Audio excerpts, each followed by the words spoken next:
Hey guys, Welcome to my channel. I'm pretty new here, so if this is a shit video, let me know and I will completely stop this. From lovely Sophia in...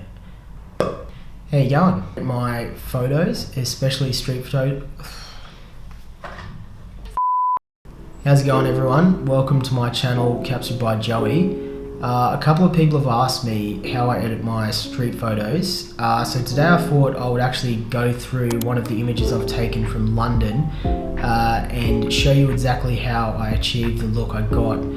If you follow my Instagram, you'll probably notice that I enjoy editing sort of like street, like dark, moody sort of vibes. So I'll show you with this image how I achieved that in Adobe Lightroom. So let's jump straight into it. Alright, so we jumped into Lightroom. This is a shot that I took a few months ago in London on a nice rainy day, which I do enjoy taking photos on a rainy day, if you've seen. So you can see there's a lot of like dark faded blacks on the outsides. There's a nice subject in the middle. There's basically no highlights left, and there's like a nice leading line there. So what I'll do is I'll reset the image and let's get going. So what I usually try to do to start with is level it out a little bit and center my subject, if any subject at all. So that looks pretty good. What I'll do is I'll raise the exposure up to about plus 55, and I usually take the contrast down to somewhere between -10 and -20. So that looks pretty fine. The next thing I'll do usually is raise the shadows up all the way if it's a dark shot. Especially night shots, you really want to like lift the shadows up pretty much to 100%.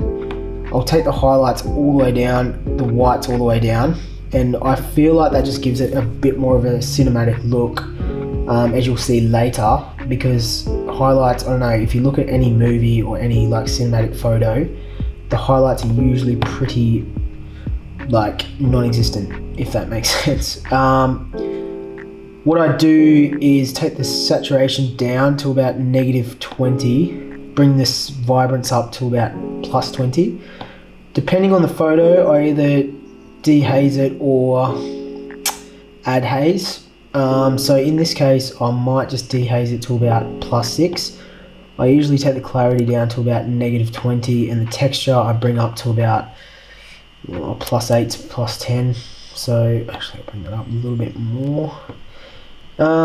For the tone curve, I usually add a point on the shadows, midtones and highlights.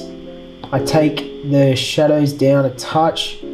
I usually add a point as well in between the, well, there, don't know what that's called, but and then I usually fade the blacks out, maybe 10, and then keep the highlights where they are. If not, take them down even more, and then the midtones I usually raise just a touch, just to make the midtones pop. Now my editing's usually pretty all over the place. I usually go back and forth quite a bit. So if we go down to calibration, we go to the red primary and we go plus 12, and for the blue primary and the hues, I usually go -12. We'll come back to the grain and the vignetting.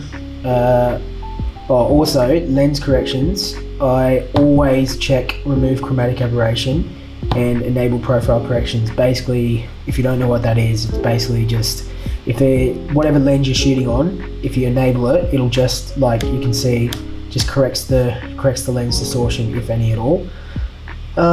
For the sharpening, we'll take that down because Instagram usually compresses it its own way, so if you add sharpening, it'll just make it look quite shit. Noise reduction, I usually go about, let's go type in 40. Wow, that was horrible. I usually go 40. Color 25. Now for the color grading, this is probably the most important part, I feel, to make my photos look like, I don't know, cinematic. So for these shadows, let's actually do that a little bit better than that. So let's go to that shadows. And for the shadows, I give it like a tealy sort of shadow, and I usually give the saturation to about maybe 6 or 7. The highlights, I always put like an orangey highlight on it, and I usually put that up to about plus 10 saturation. For the midtones, I lately have been adding like a purpley sort of tinge to it. So we'll go to purple and we'll just add it to about plus 5. For the yellows in the HSL, I usually, I don't know, it depends with this image, but I usually desaturate them, but actually if I saturate them more, it kind of looks better. And the oranges, I will saturate them more as well. And the reds, I will saturate them slightly. And now what I will do is I'll go up to the masking. I will put a radial gradient, and wherever there's like some sort of brighter part of the image, I'll usually try and like make that pop a little bit more. So I'll drag that all the way down, and then so it's over the subject, and then I'll bring the exposure up quite a bit, and I'll bring the shadows up quite a bit as well. And as you can see, like before that it was pretty flat, and then after you add the radial gradient, it just like makes the image sort of separate the image a little bit, I feel. Also what I've been doing lately as well is so select subject, and wow, that was quick. Lightroom does a pretty banging job of selecting like a subject in your image, and then you can sort of manipulate that to make it sort of pop a little bit more. So as you can see there, if I bring it all the way up, it's like that. So maybe what I'll do is I'll bring it up to about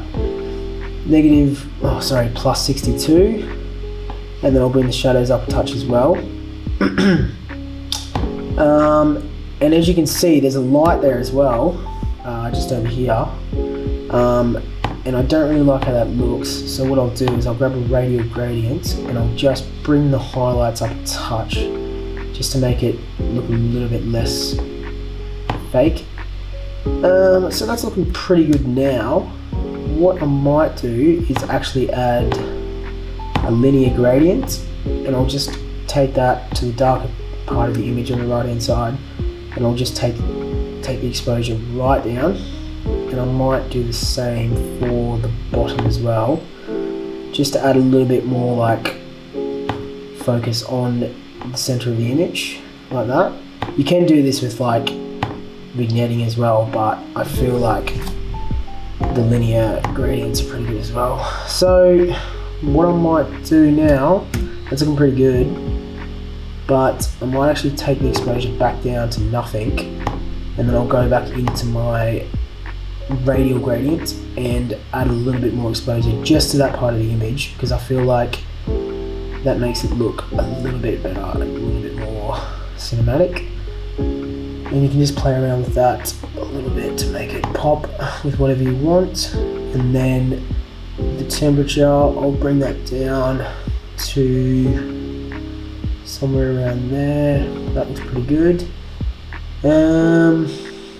What else can I do? Maybe I can add a little bit of something on the umbrella there to make that pop just a fraction. Yeah, that looks pretty good. And then, I don't know, that looks pretty good. I think that's what I had before. Maybe just the temperature up a touch. It's pretty basic editing, like not much goes into it, but it's not bad. I mean, what I might do is actually take the hue of this down a little bit to make it a little bit more tealy. I might saturate the blues a touch, desaturate the aquas a little bit, take the greens all the way down, the purples all the way down, the magentas all the way down.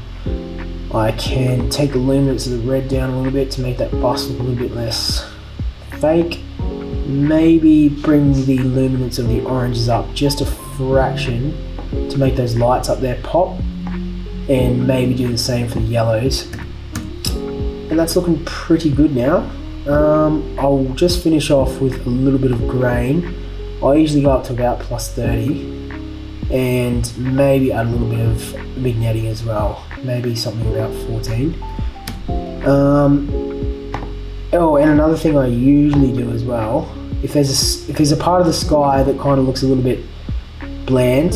I sometimes add like a radial gradient to it, and I'll drag it up so it's out of the middle of it's out of the image.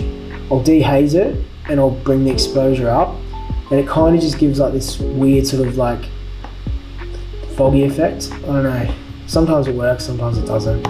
In this case it doesn't look too bad. So there you have it, that is the image.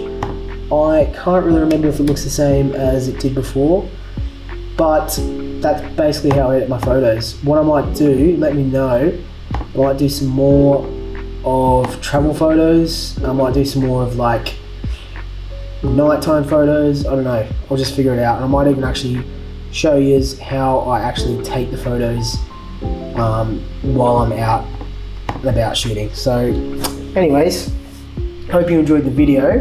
Let me know if there's anything else you'd like to see.